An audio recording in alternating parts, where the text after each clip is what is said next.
Mexico City, 1968. I remember standing at the top of the runway. The crowd was loud, but inside my head, everything was completely still. No cheering, no noise, just me, the track, and 18 meters of sand waiting at the other end. People always ask me about that jump.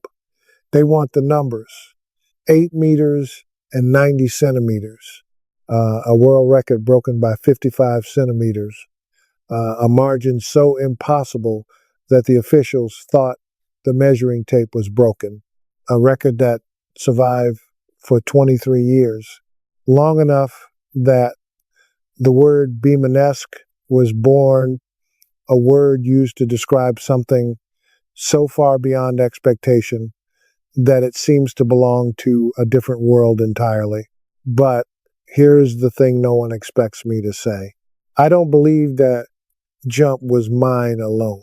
At 79 years old, I've had a long time to think about that afternoon in Mexico. And the more I think about it, the more I realize that 8 meters 90 didn't come from my legs. It came from the people who built me before I ever stepped onto that runway. 5 people, 5 lessons I could not have learned on my own. This is their story and mine. The first person I want to talk about never coached me. I never met him in person. But he shaped me in ways I didn't fully understand until I was standing in Mexico City myself. Jesse Owens, Berlin, 1936. Think about what that moment actually meant. The Olympic Games had been turned into a stage designed to prove that certain people were superior to others.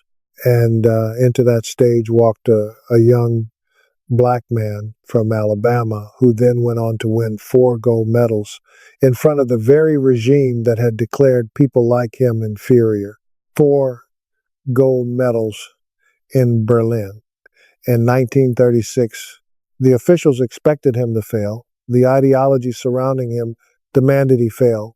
And he responded the only way that truly mattered, not with words, not with protests, but by competing at the highest level any human being had ever reached on that track. That is what stayed with me, because when I walked into Mexico City in 1968, I wasn't just an athlete either. The civil rights movement was tearing through America. The world was watching black athletes with a different kind of attention. Some expecting us to make a statement, some expecting us to fail, some expecting both. Owens never taught me how to jump, but he taught me something more important, that the greatest response to an impossible moment is not a speech. It is excellence. Quiet, undeniable excellence. When I stood at the top of that runway, I thought of him. And I did not freeze. The least famous name on this list might be the most important one. Before I met Coach Emtt Taylor at the University of Texas at El Paso, I had talent, genuine talent. But talent without structure is just potential that never fully arrives. And for a long time, that was exactly what I was, potential that kept showing up inconsistently, like a light that flickered instead of burning steady. Taylor saw the problem immediately. I was jumping on instinct. Every session was a gamble. Some days the numbers were good, some days they weren't, and I had almost no idea why. He made me do something I hated. He made me slow down and start over. Not the jumping, the running. He rebuilt my entire approach from the very first step, where I placed my foot at the start, the rhythm of each stride, the exact speed I needed to carry into the board. Not faster, not slower, precisely right. He told me something I didn't want to hear at the time. The jump begins long before you leave the ground. He also built a mental routine around every single attempt. Visualize the full jump before you take one step. See it completely, then run. I resisted all of it. Then I stopped resisting and everything changed. The 8 meters 90 didn't begin in Mexico City. It began in those practice sessions at El Paso that nobody remembers but me. Here is something that still surprises me when I think about it. The man who taught me the most about the technical side of long jumping was also the man I was competing directly against. Ralph Boston, Olympic champion in Rome, 1960, multiple world records in the long jump throughout the 1960s, and standing right beside me on the runway in Mexico City, 1968. We were rivals. That part was clear. What was less clear, at least to me at the time, was why he was willing to share what he knew. But he did.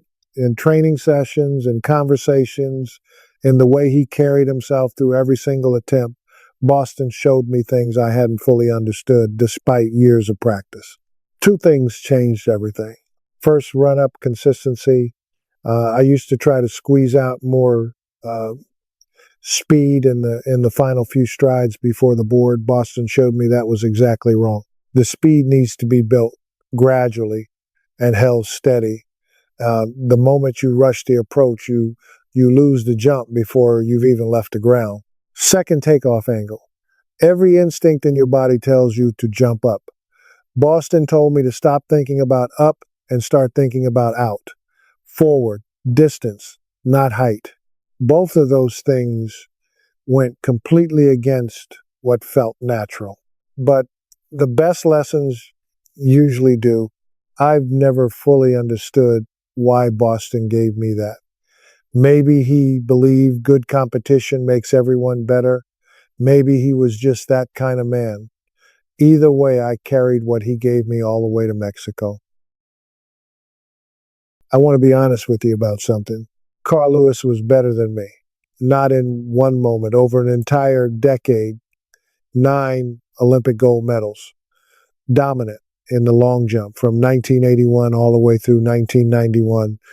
Year after year, competition after competition, in different conditions, under different pressures, he delivered consistently, almost without exception. I had one extraordinary afternoon in Mexico City. Carl Lewis had an extraordinary career, and I knew the difference. Some people might expect me to feel threatened by that comparison or defensive, but honestly, I never did, because watching Carl Lewis taught me something that no training session ever could. It taught me to see myself clearly. I was a man of one moment, and that moment was real. It happened. Nothing can take it away. But I was never going to be what Lewis was, that relentless, year after year standard of excellence that redefined what consistency even meant in our sport. The most mature thing a person can do is look at someone genuinely greater than them in a certain way, and instead of turning away, choose to admire it honestly. Lewis showed me a kind of greatness I didn't possess, and understanding that didn't diminish what I had done. It actually freed me from pretending to be something I wasn't. Knowing who you are is not a limitation. It is the beginning of everything. But then came 1991, and even Carl Lewis couldn't hold the line. Tokyo, 1991, I wasn't there in person, but I remember exactly where I was when I heard the news. Mike Powell had just jumped 8 meters and 95 centimeters. 23 years after Mexico City, the record was gone.